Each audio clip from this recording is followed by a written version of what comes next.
Chères téléspectatrices, chers téléspectateurs, bonjour, bienvenue dans votre émission Ilm wa Hadara, Science et Civilisation. Je vous accueille aujourd'hui, comme souvent, dans ce magnifique site de l'Université Mohammed VI Polytechnique. Et aujourd'hui, nous allons parler de mathématiques avec mon invité. Bonjour, Silhaj Lamri. Bonjour, Sib Makhlouf. Très content que vous soyez parmi nous. Moi aussi, je suis très content d'être en face des téléspectateurs marocains et de parler de mathématiques et surtout un invité de votre illustre émission.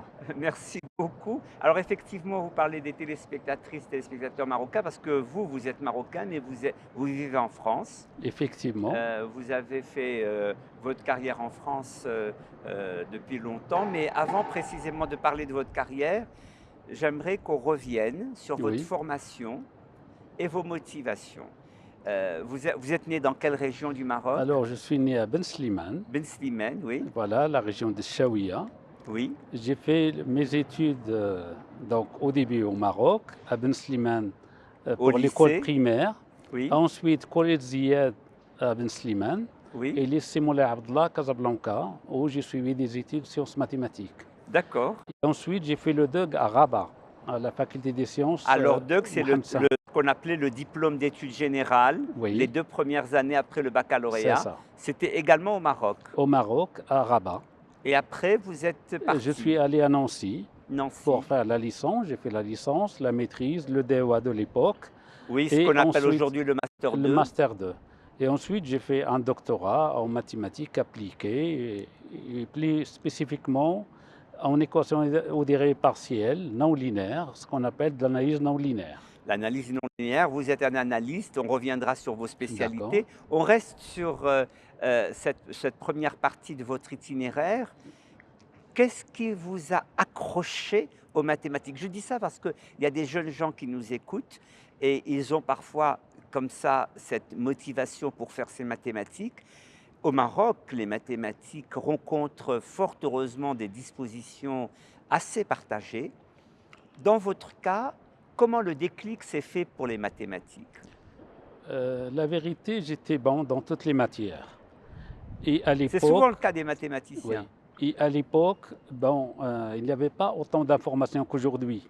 On dépendait beaucoup des enseignants, de leurs conseils. Et comme j'étais bon, on m'a dit tout d'abord, parce qu'il y avait une orientation entre la 3e, à l'époque on l'appelle 4e année, on va aller à 5e année. Oui. Et donc c'était sciences, lettres ou techniques. Donc j'ai fait sciences, et on fait 5e sciences, et les meilleurs, ils font sciences mathématiques. C'est toujours le cas, vous savez. C'est toujours le cas, vous savez. C'est toujours le cas. Donc c'était le hasard. Et après, j'avais passé le concours de pilote de la RAM. C'était un concours très difficile. Oui. Il y avait 4 heures de maths le matin, 4 heures de physique l'après-midi. Il faut être en forme. Et il faut être vraiment en forme. C'est un concours très difficile. Et alors, je réussis le concours. Maintenant, j'étais mineur. Mais vous n'êtes pas pilote aujourd'hui. J'étais mineur, j'avais 19 ans. À l'époque, c'était quelque chose. Parce qu'en général, le bac, on l'avait allé à mon époque à 20 ans. Donc j'avais 19 ans, j'étais mineur. L'âge à l'époque de la majorité, c'était 21 ans.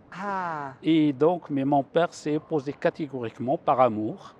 Et il avait peur pour moi. Il croyait que faire un accident dans un avion, c'était dangereux. Et donc, il m'a conseillé de continuer mes études. D'accord. Et donc, j'ai choisi la voie naturelle MP à Rabat. D'accord, oui.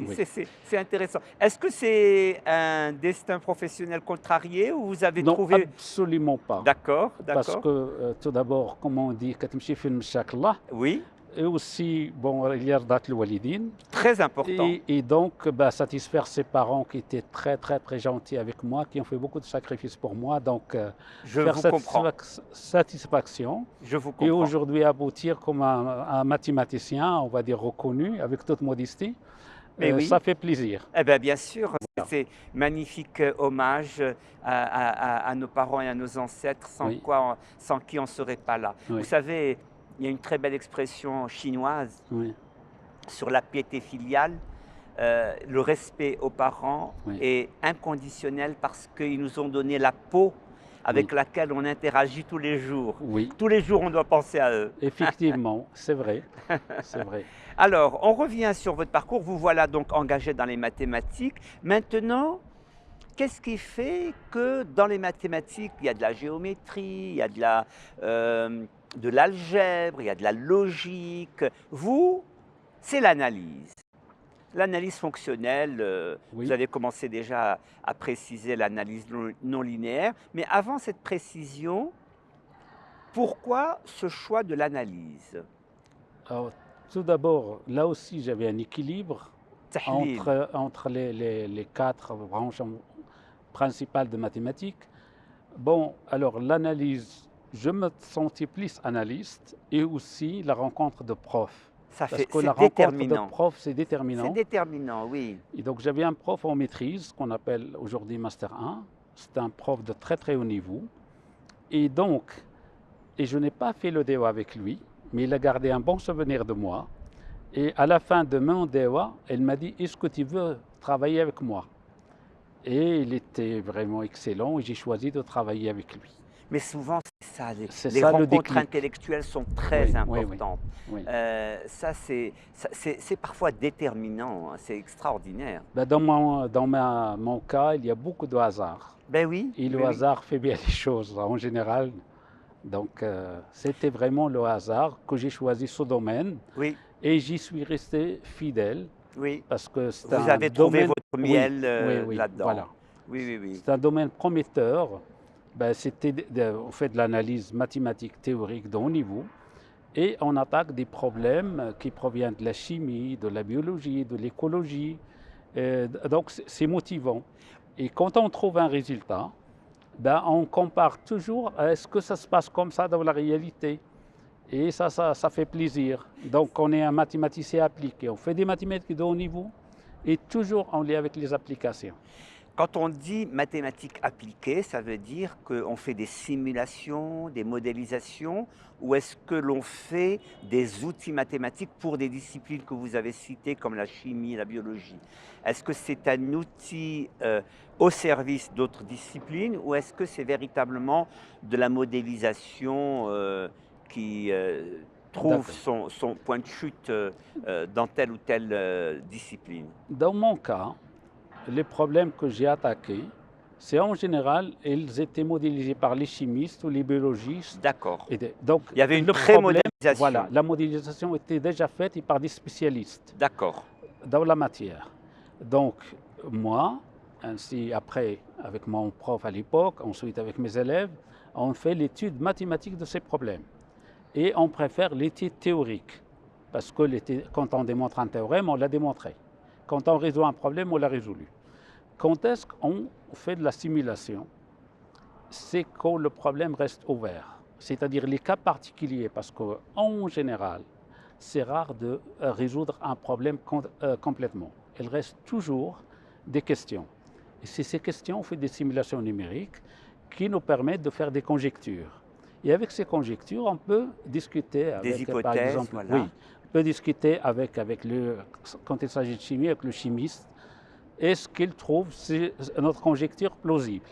Donc c'est un Donc ça nous dialogue rassure. entre les Oui, disciplines oui, oui. et l'attente des chimistes, des biologistes à votre égard, c'est véritablement de leur proposer ce que vous appelez des conjectures, des hypothèses, mais aussi tout de même des outils. Ils aiment bien, quiconque un scientifique aime bien être rassuré. Bien sûr. Et donc, quand le chimiste lui dit, voilà, votre problème, voilà le problème que nous avez posé, on l'a résolu, voilà les propriétés théoriques, quantitatives et qualitatives qu'on a trouvées. Ben, ça le rassure beaucoup et parfois ça lui donne aussi des idées. Et quand on fait des conjectures, c'est nous qui avons besoin d'être rassurés.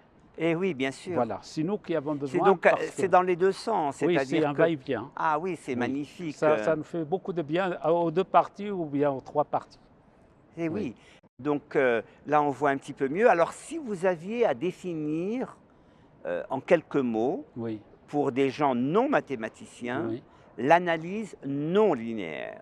Moi, le sujet principal sur lequel je travaille, où j'ai consacré beaucoup de temps, je continue toujours à travailler sur ce sujet, c'est les systèmes de réaction-diffusion. Réaction-diffusion. Voilà. Alors, un mot, Exemple. un exemple, vous avez mal mal à la tête, Oui. vous allez prendre un Doliprane. Oui. Donc, les globules rouges vont diffuser dans le corps et au fur et à mesure, la réaction, vous allez être soulagé. C'est ça, réaction-diffusion. Exactement. Donc, Réaction chimique. Réaction, c'est une réaction chimique. Et donc, il y a le phénomène de diffusion qui est très important. Et on commence toujours par des diffusions linéaires, c'est-à-dire linéaires pour les non-mathématiciens, que les causes sont proportionnelles aux conséquences. Exactement. Et non linéaires, il n'y a pas ce cas-là. Et voilà. Et donc linéaire, parce que même pour un élève de bac, enfin même pas, de bac -3, bac -4, fonction linéaire, c'est la fonction AX. C'est ça. Alors, mais les autres fonctions sont tous non linéaires. Oui. Donc il y a beaucoup de diffusions non linéaires. D'où l'idée de non linéaire. Et donc, non linéaire, oui. C'est intéressant de prendre le schéma cause-effet. Quand on voit la disproportion entre la cause et l'effet, voilà. Les mathématiques viennent dire que c'est du non linéaire. C'est du non linéaire. Et donc, ça demande des outils. Parce que la partie linéaire a été développée depuis Laplace. Parce que oui. l'opérateur qui modélise une diffusion linéaire, c'est le Laplacien. C'est ça. Ça depuis Laplace. Mais Laplace, c'est donc 19e siècle, le déterminisme. Voilà. Dès lors qu'on a des conditions initiales, on peut prévoir les conditions finales.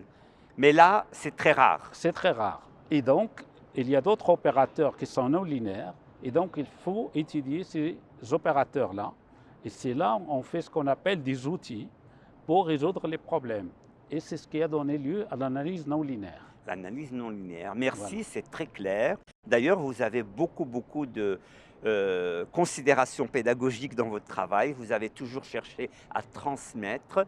Vous êtes à Nancy, à l'université de Nancy, mais vous êtes aussi très engagé au Maroc depuis longtemps. Oui. Vous encadrez des thèses, des doctorants, vous voyez des Marocains dans diverses universités. Ça, c'est vraiment à verser à votre crédit. Vous avez gardé tout le temps le contact avec le pays où vous êtes né. Oui, bien sûr. Et le Maroc m'a tout donné, notamment au début. J'étais boursier, on va dire, depuis le lycée, j'étais interne. Ensuite à l'université. Et je suis resté toujours marocain. J'ai essayé de garder mon accent marocain. Oui, alors que j'ai passé une quarantaine d'années en France, parce que je suis fier de ma marocanité. Oui. J'ai la nationalité française, mais quand je rentre au Maroc, je rentre toujours avec mon passeport marocain. Oui. Et je coopère toujours avec les universités marocaines. Donc, en général, je rentre 5-6 fois, chaque fois qu'on m'invite pour un colloque ou pour donner une conférence dans un congrès ou donner une conférence à l'école doctorale, je le fais. Donc, pour moi, ça, c'est un devoir. Et quand les relations se sont compliquées avec la France, il y a des moments, des hauts et des bas. Des hauts et des bas. C'est moi, parce que comme les étudiants avaient du mal à partir, oui. c'est moi qui venais les voir. Oui. Mais ces étudiants, ces étudiantes, ils m'ont appris à travailler dans les cafés, oui. alors que j'ai l'habitude de travailler dans un bureau. Et c'est une fierté de former des étudiants marocains. Et vous me confirmez cette idée que nous avons au Maroc véritablement toute une pépinière de talents mathématiques. Et de scientifiques en général, des mathématiciens en particulier. Et j'ai 2 étudiantes, par exemple, mes dernières étudiantes là. Il y a une qui est en train elle va se tenir bientôt. 2 étudiantes, il y a une qui est en Chine depuis 3 ans. Elle marche très bien. J'en ai une autre donc, elle va se tenir en 2023, qui est venue annoncer une année et elle est post-doc à l'INSTA de Paris. C'est le très haut niveau. À l'INSTA de Paris.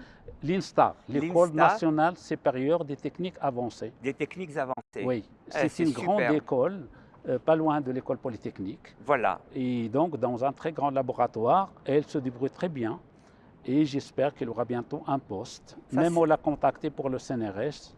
Et j'espère, parce que, comme vous le savez, vous avez été en France, avoir un poste de chercheur au CNRS, c'est un concours très difficile. Et c'est une fierté pour moi en tant que directeur de thèse et en tant que Marocain, pour une Marocaine qui a fait ses études au Maroc. C'est un accompagnement véritablement important. Et d'ailleurs,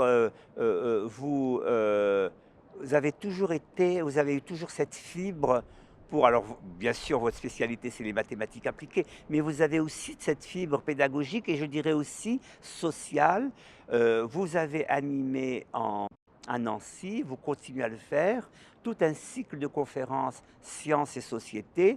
Vous pensez que l'engagement social et citoyen quand on est scientifique est important. Est très important et c'est notre rôle de scientifique, et d'autant plus qu'en France, au Maroc, en général, c'est des universités d'État. La recherche, elle est financée par l'État. Donc, il est de notre devoir De rendre quelque rendre chose. quelque chose à Eh la oui, société, à nos concitoyens. D'où l'idée de faire ce cycle de conférences sciences et société. J'ai commencé modestement avec 2-3 conférences par an. Et là, je tourne autour des 2 conférences par an. oh là là, mais ça vous prend Oui, beaucoup de ça temps. me prend beaucoup de temps et j'estime que c'est un devoir et ça a été reconnu. C'est bien. J'ai un prix Sciences et Société.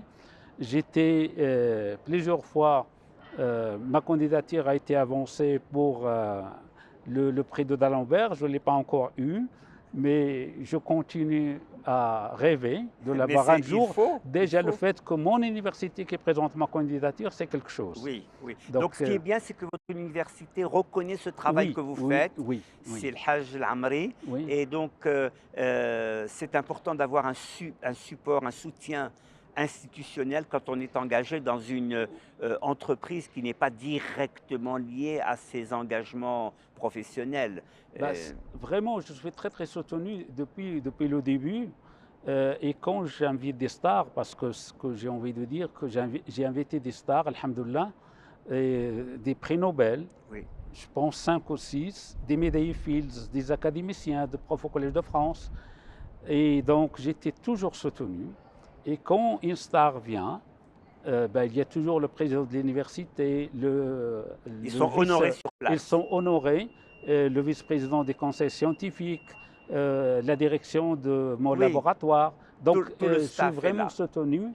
Et c'est une bonne chose et ces scientifiques apprécient beaucoup. Oui. À ce propos, depuis 2021, je transmets, c'est-à-dire qu'on peut suivre directement les conférences et Ah, on peut poser des questions. ah, magnifique. Et donc, je fais beaucoup de publicité auprès des Marocains. Online. Online, ils peuvent suivre. Aussi, ces conférences sont accès libre. Donc, ils peuvent les suivre quand ils veulent. C'est Et magnifique. là, j'en suis très content. Et à ce propos, là, je suis à l'IAS, l'Institut des études avancées, en tant que résident pendant 6 À mois, à l'UM6P. l'IM6P ici. Et donc, on m'a demandé d'amener quelques conférenciers. À Oui, ce propos, donc, il y aura une conférencière, une physicienne de très haut niveau qui va venir le 30 octobre. très bien. Et il y a une autre astrophysicienne qui va venir, ce sera, Inch'Allah, le 16 avril. Oui. C'est une lauréate de la médaille d'or Destination 2020, professeure au Collège de France, présidente de l'Académie des sciences, et je pense qu'elle est mobilisable. Elle a des chances d'avoir le Alors, prix toutes ces Nobel. rencontres intellectuelles dans lesquelles vous êtes impliqué nourrissent finalement votre travail parce que dans le cadre des mathématiques appliquées, vous l'avez dit en début d'émission, vous dialoguez avec les chimistes, vous dialoguez avec les biologistes. Et là, finalement, c'est une autre forme de dialogue. Oui, Ce n'est pas un dialogue technique sur les outils mathématiques adaptés à ces disciplines, mais c'est véritablement toujours un dialogue avec ces disciplines à un autre niveau d'engagement social, oui. d'engagement citoyen. Alors, vous avez parlé d'un point important, que tout est disponible online. Nous vivons une période où le numérique, le digital, a pris une importance colossale. Du point de vue du mathématicien que vous êtes, quand on dit machine learning, les machines apprenantes et d'apprentissage profond, quand on dit intelligence artificielle, du point de vue du mathématicien, parce que maintenant, tout le monde a en quelque sorte un point de vue, Mm. mais du point de vue du mathématicien, comment cela résonne en vous? Écoutez, avec mon expérience professionnelle, je ne l'ai pas encore exploité ou utilisé. Je pense que l'intelligence artificielle actuelle est loin, ne peut pas résoudre le problème qu'on attaque. Il me Le semble problème que... les problèmes que nous attaquons, les Ah, bien sûr, mathématiques, parce oui, que d'accord, on attaque des problèmes difficiles. oui, Et donc, il est donc difficile à tout point de vue. Et il me semble que même les gens qui ont conçu l'intelligence artificielle ont du mal à programmer la machine pour faire ce genre de choses. Donc, il y a des problèmes pointus. La recherche scientifique est pointue. Donc, l'intelligence artificielle est loin de résoudre ces problèmes. Elle n'est pas oui. capable encore. D'autant plus qu'elle s'arrête tout de suite quand Oui, il n'y a pas d'électricité, alors que votre cerveau continue. oui. Mais même nous, les mathématiciens, on s'amuse beaucoup, par exemple, à montrer que ChatGPT ne peut pas résoudre des problèmes de mathématiques. Oui, Par exemple, on fait un examen, un sujet d'examen, niveau Bac plus 3, Bac plus 4, et on lui donne. Et on arrive toujours à le feinter. Et parfois, il a 2 sur 20, 3 sur 20. Ça nous permet de faire un barème. Et donc, on voit. c'est bien. Donc, c'est vrai que l'intelligence artificielle, il a facilité beaucoup de choses dans pas mal de domaines. Mais je pense, de point de vue recherche, il est loin d'être capable de nous aider même. D'accord. Donc, je crois plus, moi, à l'esprit humain. Bravo, c'est bien. Et puis il est sobre au niveau de l'énergie. Oui, Il ne consomme pas autant oui. d'énergie. Et je voudrais vous dire, parce que vous m'avez parlé de la transmission, j'aime beaucoup transmettre. Oui, Et c'est dans ce cadre-là que j'ai écrit un livre issu de mon enseignement à l'école des mines, niveau Bac plus 3, Bac plus 4. Ce livre est très très bien apprécié partout, et notamment par les Marocains, parce que là où je vais, quand ils savent que c'est moi Al-Hajj Al-Amri, ils sont très très contents. Vraiment, et ça fait plaisir. Et ce livre a eu pas mal de succès en France. Il a été édité, la première édition en 2001. Et après, l'éditeur Dino, Duno, oui, très oui, connu, oui. c'est un grand éditeur, il m'a contacté pour faire des livres de classe préparatoire scientifique. Oui, Mais comme j'ai fait, c'est-à-dire qu'il s'adresse à des êtres humains et pas à des génies. Et bien donc, sûr. j'ai pris, parce que faire des livres pour les classes préparatoires, ça demande beaucoup de temps, alors que je Oui, voulais faire de la recherche, de l'administration, on en parle un petit peu après. Et donc, j'ai réuni une équipe de 5-6 collègues que j'ai dirigée et qu'on a abouti à une collection de 6 livres et magnifique. que ce sont Alors vraiment votre très livre bons livres. s'intitule comment? Alors, il y a plusieurs. Bon, il y a ceux de classe Celui que vous, qui a été bien diffusé et bien qui reçu? est bien diffusé, c'est un exercice d'intégration, de mesure et intégration. Mesure et intégration. Voilà. Voilà, très très important. Alors, nous arrivons presque au terme de l'émission, mais il y a quelque chose sur quoi je voudrais que vous vous Oui, arrêtiez. C'est d'accord. une figure extraordinaire en mathématiques, un certain Grothendieck. Oui, Grothendieck, dernièrement, à l'Académie des sciences et des techniques à Rabat, vous avez présenté cette figure avec beaucoup d'émotion parce que vous vous êtes arrêté sur plusieurs étapes de sa vie. oui. Qu'est-ce qui vous fascine? Présentez-le au grand public. Et qu'est-ce qui vous a fasciné? Qu'est-ce qui vous a retenu, tenu et retenu par cette figure mathématique? Alors, c'est un mathématicien hors pair. De quelle partie du monde? Alors, il est français, enfin, il vient de l'Allemagne, Oui. mais il a grandi en France. Il est venu à l'âge de 10 ans en France et il est resté. Il y est resté parce que ses Alors, quelle parents... période Alors, il est né en 1928. 1928? Il est venu en France en 1939. Une période difficile, Voilà, oui. une période très difficile, de plus que son père est juif. Et ensuite, il a fait ses études à Montpellier. Et comme c'était un génie, ben, il ne s'entendait pas très bien avec les profs. Et il écrit mal. Quand il écrit mal. Sa graphie n'est Sa pas graphie lisible. n'est pas lisible. Et donc, il fallait le comprendre. Et heureusement, il y a un prof qui apprécie son génie, qui lui a dit il vaut mieux aller à Paris et aller voir une star, la personne qui dirigeait à l'époque les mathématiques en France. Ce monsieur était un grand monsieur, il lui a dit je vous accepte, mais allez-y, suivez les cours du Collège de France. Et il l'a trouvé prétentieux, parce que Grothendieck, il n'était pas bien éduqué, il n'est pas passé par les classes préparatoires. Il n'avait pas les codes académiques. Voilà. Et donc, ce monsieur, il a dit, ou bien ce jeune est un génie, ou bien tu es un frimeur de première classe. Et On ne sait pas si c'est la frontière entre l'imposture et le génie. Voilà. Et donc, il lui a dit, voilà, je vais vous trouver deux personnes vraiment sont au top. C'était à Nancy. Il y avait Dieudonné, un certain Jean Dieudonné, très important. Oui. Et Laurent Schwartz, qui a eu la médaille sûr. Fields en 1950. C'est le premier Français qui a eu la médaille Fields. Oui. Et donc, eux, ils venaient d'écrire un article. Et comme c'était des bons, d'excellents, Oui. ils ont fini l'article par 14 questions. Oui. Donc, normalement, en maths, on résout les questions. Oui. On ne finit pas par les questions.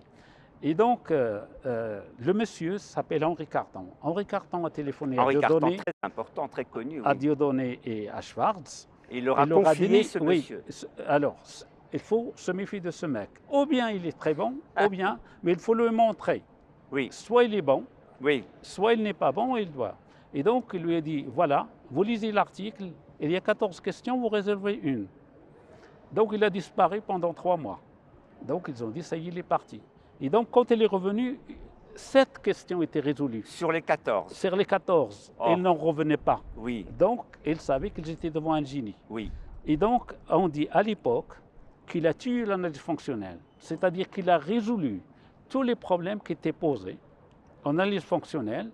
Et on dit que la thèse qu'il a faite, il vaut 6 thèses, c'était 6 excellentes thèses. Et donc, c'est là où ils se sont rendus compte que vraiment, ils sont devant un génie. Alors, le problème, il n'est pas français. Et à l'époque, il vient de l'Allemagne. Ah oui. Et donc, il y avait la guerre entre la France et l'Allemagne. Ça se passait mal. Comme ils étaient des gens très bien placés, ils lui ont trouvé un poste au Brésil. Au Brésil, oui. 2 ans. Et ensuite, il est allé, toujours eux qui lui ont trouvé le poste, Oui. aux États-Unis. Et ensuite, il est revenu en France. Mais là, il a changé complètement. Et là, après, il a révolutionné la géométrie algébrique. D'accord. Et il a eu la médaille Fields en 1966. Est-ce que vous voulez qu'on dise un petit mot à propos de la médaille Fields? Oui, oui, oui. Alors, effectivement, c'est l'équivalent du prix Nobel pour les mathématiciens. Alors, à la différence des prix Nobel, on le donne en fin de carrière. Oui. Alors que la médaille Fields, on la donne quand on a moins de 40 ans. C'est un prix plutôt encourageant. Junior. Voilà, junior. Et donc, Grothendieck était exceptionnel. 66, donc il avait 38 ans. Oui. Il l'a eu. Mais ce qu'il a fait, il a laissé vraiment ce qui va servir les mathématiciens pendant 5 siècles. Extraordinaire. Et alors, ce qui m'a fasciné, pour répondre à la question… Voilà. D'abord, c'est votre domaine, les fonctions et l'analyse. Oui. Ça, c'est important. Et Nancy. Et Nancy, c'est vrai qu'il est passé par voilà. l'endroit où vous êtes. Voilà. Donc, à l'époque, Nancy, c'était le top. Parce que, comme vous savez, il y avait la guerre. Oui. Et donc, Paris il était occupé. Oui. Et donc, Nancy, c'était quelque chose de calme. Et il y a de grands mathématiciens qui sont venus à Nancy. Il y avait un certain doyen Delsart, qui était un excellent recruteur, parce que les 2 premières médailles Fields de France, elles étaient données à des mathématiciens à Nancy. De Nancy. Celle de 50. Donc, il y a une école mathématique à Nancy. Une école mathématique de très haut niveau et en analyse. C'est magnifique. Donc, il y a une tradition. Oui. Et donc, quant à moi, c'est dans le cadre, comment j'ai découvert Grothendieck. Tout le monde connaissait des choses sur Grothendieck. Mais comment cerner Grothendieck?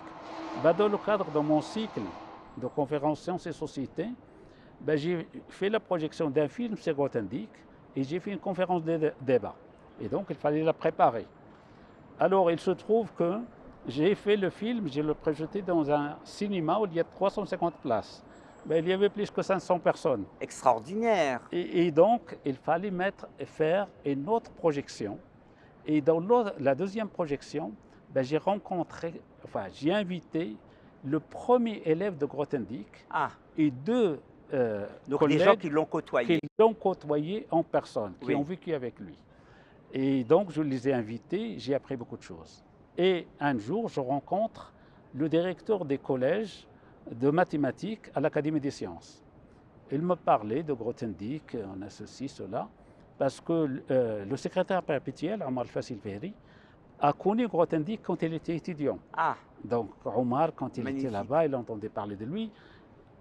Grothendieck a décédé en 1914. Non, en 2014, pardon. Oui. Et donc, il leur a dit il faut une journée. Oui. Et donc, les collègues, là, le directeur, ils m'ont dit est-ce que est-ce que tu peux nous aider en maths, entre mathématiciens, on se tutoie. J'ai dit, pas de problème. Et au fur et à mesure qu'on parle, ils m'ont dit, si on te confie carrément l'organisation scientifique. Et c'est comme ça que j'ai organisé la journée. Et donc, j'ai amené des mathématiciens qui l'ont connu. Ah, c'est magnifique. Bon, On alors, appelle ça en logique la connaissance par accointance, voilà. pas par description. Quelqu'un qui a vu quelqu'un qui lui a parlé, Oui. c'est de l'accointance, c'est-à-dire du contact. Et donc, il y avait la partie que j'ai rédigée, parce que moi aussi j'ai intervenu. Oui, je vous êtes intervenu. Voilà. Et il y avait la période entre sa naissance jusqu'à 1956, parce que tous les gens qui l'ont côtoyé pendant cette période, ils étaient décédés ou ils étaient vraiment très fatigués. Et donc, c'est ce que j'ai fait moi-même, ce que j'ai rédigé.